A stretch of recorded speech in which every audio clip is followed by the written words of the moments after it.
फिर लो एक वापस एक चीज है, एक रानी है, रूठी रानी के नाम से जानते हैं। हालांकि अभी जब मैं पिछली एक क्लास में पढ़ा रहा था तो मैंने बताया था कि मेवाड़ में एक राजा जी हुए थे जयसिंह, और जयसिंह की एक परमार वंश की रानी थी कोमला देवी, उनको भी रूठी रानी कहा जाता है, और जयसमंद के पास में उसके महल बने। पर फिर भी अपने राजस्थान की हिस्ट्री में जिस रूठी रानी का नाम लेते हमारे जो दिमाग के अंदर थी वो मालदेव की रानी थी। एक कहानी है, सुनिए आप। हुआ यूं कि जब मालदेव इधर उधर आसपास में अटैक कर रहा था, जब उसने नागौर, अजमेर, जालोर सब जगह अटैक किए, बीकानेर, बहदराजून, रायपुर सब पर अटैक किया, तो उसने जैसलमेर पे भी अटैक किया। और जैसलमेर में उस समय एक राणा जी हुआ करते थे लूणकरण भाटी, भाटी राजा हुआ करते थे, यहाँ पे भाटी वंश हुआ करता था। लूणकरण भाटी पे भी हमला कर दिया। जैसलमेर वाले भाटियों को लगा यार पार पड़ेगी नहीं, और कहते हैं उन्होंने जैसे तैसे करके पैसे टक्के देके यहाँ से मालदेव को वापस भेज दिया था। पड़ोदी वाले किले विलेन दे दिए थे, भाई तू चला जा यार, वापस चला जा, ये वाला एरिया लेके हमारी लड़ाई करने की हिम्मत नहीं। मालदेव एक बार तो एरिया वगैरह लेके वापस आ गया था। अब जैसलमेर वाले भाटियों ने आपस में बैठ के सोचा कि यार आदमी एक बार पैसे लेके या एरिया लेके चला गया, इस बात की क्या गारंटी है कि दोबारा नहीं आएगा। और हमने इतिहास के अंदर देखे, मैंने बताया था आपको कि गुजरात वाले बहादुर शाह को कर्मावती ने रणथंभौर का किला दे दिया था, फिर भी अगले ही साल उसने अटैक कर दिया था। तो यार ऐसे तो पार पड़ेगी नहीं, कोई परमानेंट इलाज करना पड़ेगा। क्या परमानेंट इलाज किया जाए? परमानेंट इलाज तो युद्ध किया जाए। किसी ने कहा यार युद्ध करेंगे तो मालदेव अपना परमानेंट इलाज कर देगा, वो शक्तिशाली आदमी। तो क्या किया जाना चाहिए? लूणकरण की बेटी थी एक उमादे, उमादे नाम की राजकुमारी थी, बेहद सुंदर राजकुमारी। दे का मतलब देवी है भाई, अपने राजस्थानी में देवी लिखते थे। कई राजकुमार उससे शादी करना चाहते थे, और किसी ने सलाह दी कि क्यों ना उमादे की शादी मालदेव के साथ कर दी जाए। उमादे सुंदर राजकुमारी है, उसके लिए योग्य वर की जरूरत है, और मालदेव से ज्यादा योग्य वर कौन हो सकता है? उत्तर भारत का सबसे शक्तिशाली राजपूत राजा था। यदि मालदेव के साथ में अपने रिलेशन हो जाएंगे, बेटी को अच्छा घर मिलेगा और अपना जमाई बन जाएगा, फिर तो क्या ही हमला करेगा, अपने लिए आक्रमण भी समाप्त हो, ये भी समाप्त। लूणकरण जी ने हाँ बदली कि भाई ठीक, शादी कर देते हैं। मालदेव के पास में समाचार भेजा गया कि साहब जैसलमेर वाली अपनी राजकुमारी उमादे की शादी आपसे करना चाहते हैं, क्या आप तैयार हैं? मालदेव जी तैयार ही बैठे। मालदेव जी ने कहा साहब पक्का, मैं तो कर लूंगा, सुंदर राजकुमारी से क्यों नहीं शादी करना चाहिए। कहते हैं मालदेव जी यहाँ से बारात लेके जैसलमेर गए, खूब बड़ी सी बारात गई। थे बड़े राजा की बारात जाए तो जानी थी। तो अभी भी अपने गांव में रिवाज होता है कि जब बारात जहां पे रुकती है, डेरा बोलते हैं, डेरा। आप डेरे कैसे समझोगे, कोई इंग्लिश मीडियम वालों के समझ नहीं है, शहर वाले टावरों के। राजकीय प्राथमिक विद्यालय गांव में तो उसी में रुकती है आजकल तो जाके। मैरिज गार्डन टाइप का कर दो जी, होटल कर दो जहां पर आप बारात को रुकवाते हो, तो डेरा बोलते हैं उसको। तो कोई ना कोई जगह होती है जहां पे बारात को रुकवाते हैं। तो पहले ऐसा हुआ करता था, गाँव में तो अभी भी होता है कि जहां भी बारात रुकती है वो जो डेरा होता है उसको देखने के लिए महिलाएं जाती है। और जब महिलाएं वो डेरा देखने के लिए जाती है, उस समय गीत गाती है, जिस गीत का नाम है जल्ला। सुनना आप घर में मम्मी से पूछना कि जल्ला गीत कब गाया जाता, तो आपको बताएंगे कि जब बारात का डेरा देखने के लिए जाते हैं उस समय गीत गाया जाता है। याद रखना थोड़ा कि बारात का डेरा देखने जाते समय। तो भाई जैसलमेर की सारी महिलाएं जो थी वो बारात का डेरा देखने के लिए चली गई। राजकुमारी उमादे ने जब ये सुनी कि मेरी बारात इतनी बड़ी आई है, इतने हाथी इतने घोड़े आए, तो उसके मन में भी चाहो कि मैं भी मेरे बारात का डेरा देखूं कहां रुकी हुई है, पर दुल्हन घर से बाहर कैसे निकले। उसे लगा क्यों ना मैं जैसलमेर के किले के ऊपर जाके, और वहां से तो सब कुछ दिखेगा, और वहां से मैं डेरा देख लेती हूँ। तो जब जैसलमेर के किले की सीढ़ियां चढ़ रही थी, तभी उसने अचानक एक रूम के अंदर लड़ाई की आवाजें सुनी।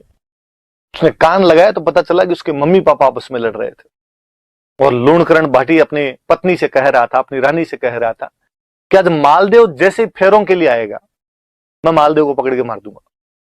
और रानी बेचारी के क्यों मार दोगे, बेटी का सुहाग है अपने, आप ऐसे कैसे मार सकते हो? और उसने कहा नहीं, कोई सुहाग वहाग नहीं, ये मंगता थोड़े दिन पहले अटैक करने के लिए आया था अपने, और ये तो दबाव में आके शादी करनी पड़ रही है, वरना मैं शादी आज करूं कल करूं।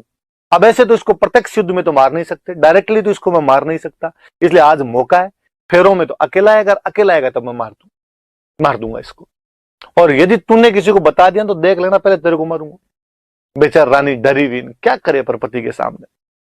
जब उमादे ने बाहर ये सब बातें सुनी, उमादे को लगा अब क्या किया जाए।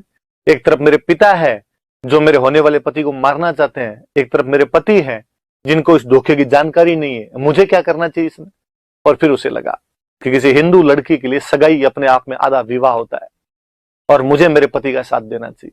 और कहते उसने नीचे आके एक लेटर लिखा और गुपचुप तरीके से मालदेव के पास पहुंचाया कि मालदेव जी, आज जब फेरों में आओ तो थोड़े सावचेत रहना, क्योंकि मेरे पिता आप पर हमला कर सकते हैं।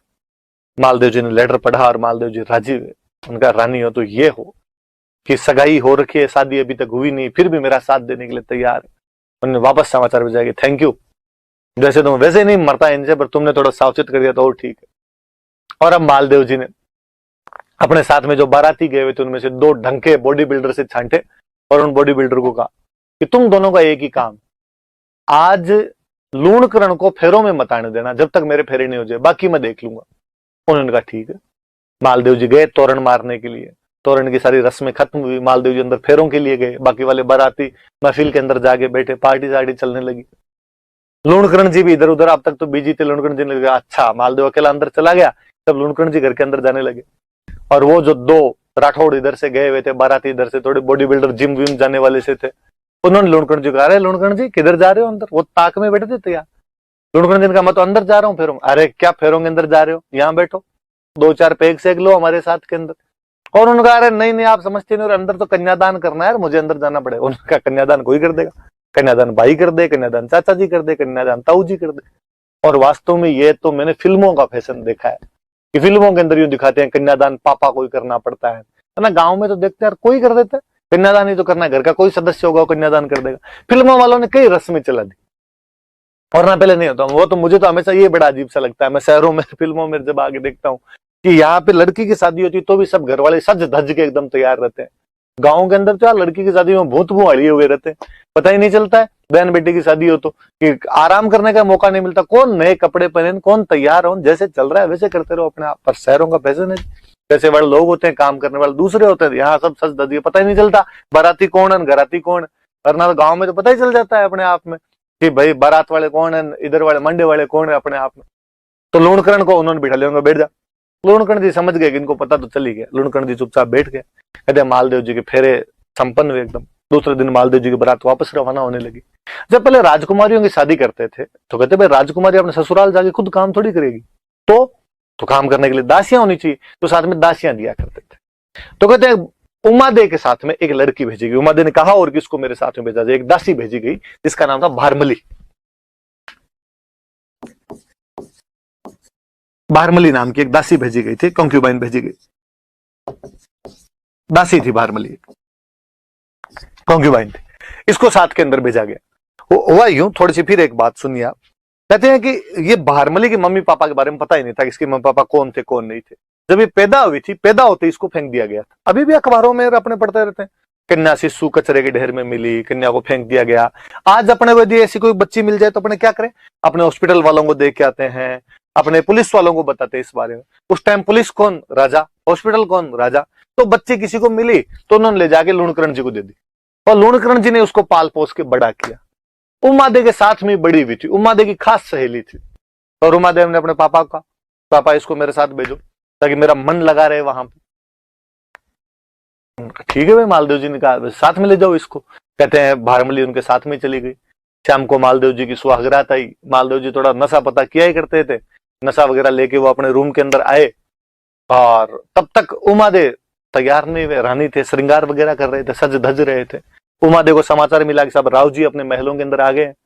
उमादे को लगा कि मुझे थोड़ा टाइम लगेगा, तो उसने भारमली दासी थी उसके पास ही बैठी थी, सहेली थी उसकी, और उसने कहा कि भारमली तू एक बार जाके राव जी, राव मालदेव थे, राव की उपाधि, राव जी को जाकर देगा, मुझे थोड़ा सा टाइम लगेगा।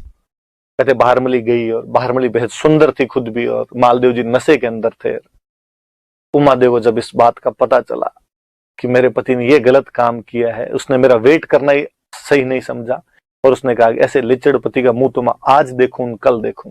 उसके बाद उम्र भर उमादे ने मालदेव का मुंह वापस नहीं देखा था। इसलिए उन उमादे को हम किस नाम से जानते हैं, रूठी रानी के नाम से जानते हैं। तो याद रहेगी बात कि रूठी रानी किसे कहा जाता है, तो रूठी रानी उमादेव कहा जाता है। कहां की राजकुमारी थी, तो वो जैसलमेर के भाटी राजा लूणकरण की बेटी थी। कौन सी दासी की वजह से नाराज हो गई थी, तो वो भारमली नामक दासी की वजह से नाराज हो गई थी और उसने मालदेव का आजीवन बाद में मुंह नहीं देखा था। यहां से चली गई थी, अजमेर के तारागढ़ किले में खूब दिन तक रही थी। कहते हैं शेरशाह सूरी वाला जब अटैक हुआ था तब तारागढ़ खाली करवाया था, तब बाद में जोधपुर के पास में किसी गांव के अंदर आके रहने लग गए थे। कई दिन बाद में एक बेटा गोद ले लिया था, मालदेव का बड़ा ही बड़ा बेटा था राम सिंह, दूसरी किसी रानी से राम सिंह हुआ था, उसको गोद ले लिया था और उसके साथ में गुंदोज रहे थे। बाद में फाइनली केलवा चले गए थे, मेवाड़ में जगह पड़ती है केलवा, वहां चले गए थे। पर कहते हैं कि जब मालदेव जी की मृत्यु हुई थी और जब केलवा में उमादेव थे, वहां पर उनको समाचार मिला कि भाई मालदेव जी की मृत्यु हो गई, तो उमादेव वहां पर उनके साथ में सती होते हैं। मालदेव जी की पगड़ी भेजी गई थी और उस पगड़ी के साथ में सती हो गए थे। और उन्होंने कहा भाई वो बेलखना था, उसने अपने पति होने का धर्म नहीं निभाया, उसने गलती की, बाकी मैं पत्नीव्रता नारी हूं, मैं अपने पत्नी होने के सारे धर्म निभाऊंगी। और वो मालदेव जी के साथ में बाद में सती हो जाते हैं। उस उमादेव जैसी पतिव्रता नारी को हम आज भी याद करते हैं, उसके स्वाभिमान को याद किया जाता है। क्या स्वाभिमानी महिला थी जिसने गलत बात की, पति की गलत बात को स्वीकार नहीं किया तो नहीं किया और आजीवन अपने पति से अलग रही, इसलिए हम उसको किस नाम से जानते हैं? रूठी रानी के नाम से जानते हैं। अजमेर के तारागढ़ किले में रही थी, बाद में फाइनली लास्ट में तो राम को लेकर केलवा चली गई थी और केलवा में वहां अपने पति की पगड़ी के साथ में क्या हो गई थी? सती हो गई थी। मूल तो कहानी ये